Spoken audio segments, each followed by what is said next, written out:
예, 지난 1년 시청자 여러분들과 함께 헤쳐왔던 것 같습니다. 감사의 인사도 드립니다. 비하인드 뉴스를 시작하겠습니다. 정치부 박성태 기자가 나와 있습니다. 자, 오늘 첫 키워드 열 텐데 이것도 사실은 탄핵 정국과 연관된 키워드라면서요? 예, 그렇습니다. 사실 지난 1년 전부터 많이 나왔던 얘기인데요. 1년을 되돌아본다는 의미에서 정리를 해봤습니다.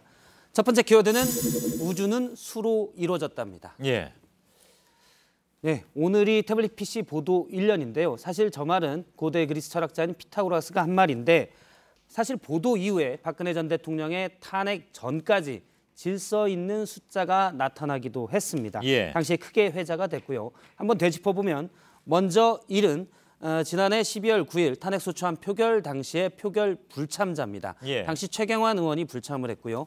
그다음에 234명이 찬성을 했고요. 56명이 반대를 했습니다. 그래서 6까지 쭉 연결됐고요. 사실 여기까지만 해도 좀 희한하긴 했죠. 예, 그렇습니다.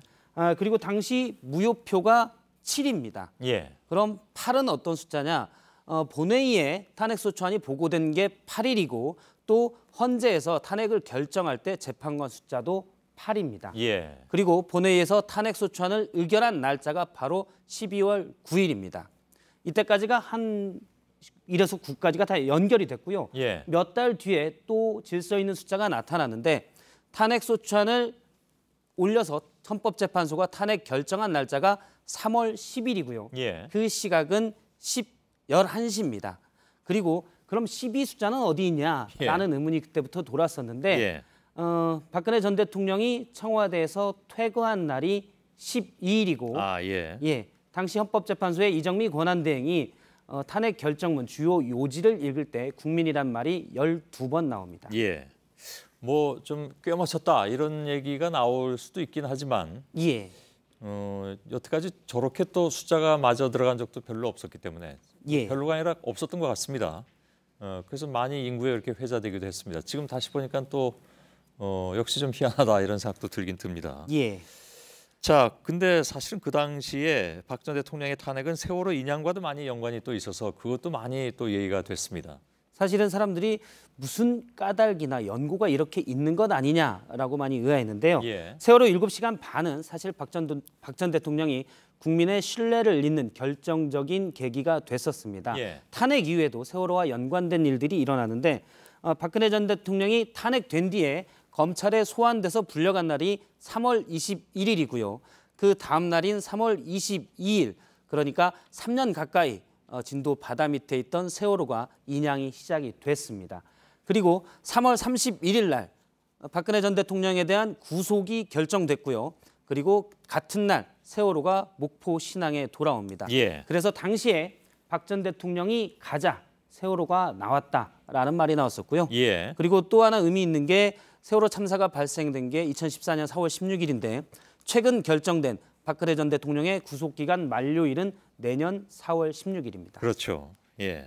사실 뭐 이렇게 우연히 숫자가 많이 맞아떨어지긴 하지만 이게 뭐 과학적 근거가 있는 건 당연히 아닌데. 그렇습니다.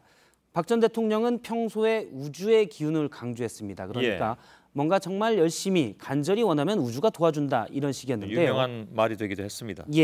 그러나 우주의 기운이 그래서 우주의 기운이 숫자를 만들어냈다라는 해석은 있지만 과학적 근거는 전혀 없습니다. 다만 그만큼 박 전 대통령의 탄핵과 법적 처벌이 필연적이다라는 사람들의 생각이 숫자의 질서를 만들어냈다는 해석입니다. 그렇게 정리를 하면 깔끔하게 정리가 되는 것 같습니다. 두 번째 키워드는요? 두 번째 키워드는 정미용을 고발합니다. 실제로 고발했죠? 그렇습니다. 며칠 전에 고발이 됐는데요. 경찰이 고발인을 조사하겠다고 밝혔습니다. 그래서 실제 수사가 이루어질 것으로 보입니다. 지난 1일 대한애국당의 정미용 씨가 페이스북에 올린 글을 잠깐 보면 청와대 김정숙 여사를 지칭을 해서 넉 달도 안 돼서 옷값만 수억을 쓰는 사치라고 비난을 했고요. 또 살이나 좀 빼시길이라며 인신공격까지 했습니다. 이 내용에 대해서 한 시민단체 대표가 옷값만 수억을 쓴다는 것은 허위사실 유포에 대한 명예훼손이라고 했고 그다음에 살이나 좀 빼라는 건 성희롱이라면서 경찰에 고발을 했는데 예. 실제 경찰이 이제 조사에 들어가는 겁니다. 예. 눈길을 끄는 건 고발인입니다. 고발 단체는 애국국민운동 대연합의 오천도 대표인데요. 예. 시민단체 이름에 애국이 들어가 있어서 이른바 애국단체끼리의 내분이 아니냐 이런 해석이 있었는데 예. 제가 그래서 오늘 직접 통화를 했는데 그 오 대표하고 예, 그렇습니다. 오 대표는 나는 일반적인 애국단체들과 다르다. 진정한 보수단체라고 얘기를 했고요. 예. 애국이란 이름을 관제단체 데모들이 써서 짜증이 난다라고 얘기를 했습니다. 그렇군요. 아까 이분은 분명 본인도 보수 진영에 속한 사람은 맞는데 예. 일반적으로 이렇게 친박 쪽하고는 좀 결을 달리한다 이렇게 받아들이면 되는 겁니까? 예, 몇 년 전만 해도 관제 데모 단체였던 어버이연합의 추선희 사무총장과도 같이 활동을 했었는데 예. 추 사무총장이 이상한 쪽으로 가자 그다음부터 멀리했다고 설명했습니다. 예. 또 추 사무총장은 본인이 이상한 쪽으로 갔다고 생각하지 않을 수도 있으니까. 예, 오 대표의 주장입니다. 그렇습니까? 예. 옮긴 거군요. 예. 수억 원의 옷값이라고 하는데 혹시 그 근거는 됐습니까? 왜냐하면 이거 또 수사를 받으려면 얘기를 해야 될 텐데. 예. 이미 그 정미용 씨의 페이스북 글은 많이 회자가 됐었고 극우 단체나 다른 특정 사이트에서 많이 옮겨갔었는데 당시에도 근거를 대라는 목소리가 높았지만 근거는 된 적이 없습니다.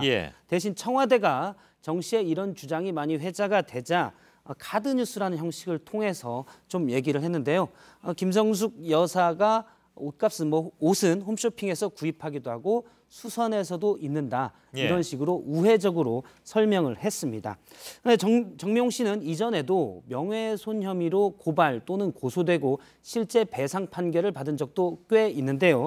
몇 달 전만 해도 민족문제연구소가 기사를 날조했다라는 식으로 이 트윗을 리트윗했다가 그러니까 재전송을 했다가 벌금 30만 원의 판결을 받았습니다. 1심에서 받았고요. 트윗도 사실은 이게 공연성, 그러니까 여러 군데 이렇게 배포하는 것이기 때문에 걸린다면 걸린다 이런 얘기죠. 예, 그렇습니다. 당시 재판부는 정미용 씨가 전직 아나운서이기 때문에 다른 사람들이 많이 믿을 수 있기 때문에 훨씬 더 처벌을 중하게 해야 한다라고 얘기를 했습니다. 그리고 이전에도 모 구청장을 종북이라고 했다가 800만 원 배상 판결을 받기도 했습니다. 알겠습니다. 자, 마지막 키워드 열어볼까요? 네, 세 번째 키워드는 선서를 하지 않았다입니다. 오늘 화제가 되더군요. 예, 그렇습니다. 오늘 조윤선 전 문체부 장관의 위증죄 항소심 재판이 있었는데요. 여기에서 조 전 장관의 변호인들의 주장입니다. 변호인들은 지난해 10월 13일 당시 국감이 있었는데 국감에서 선서를 하지 않아서 선서 없이 한 증언은 위증죄가 아니다라고 주장을 했습니다. 실제로 안 했습니까? 10월 13일 국감에서는 선서를 하지 않았습니다.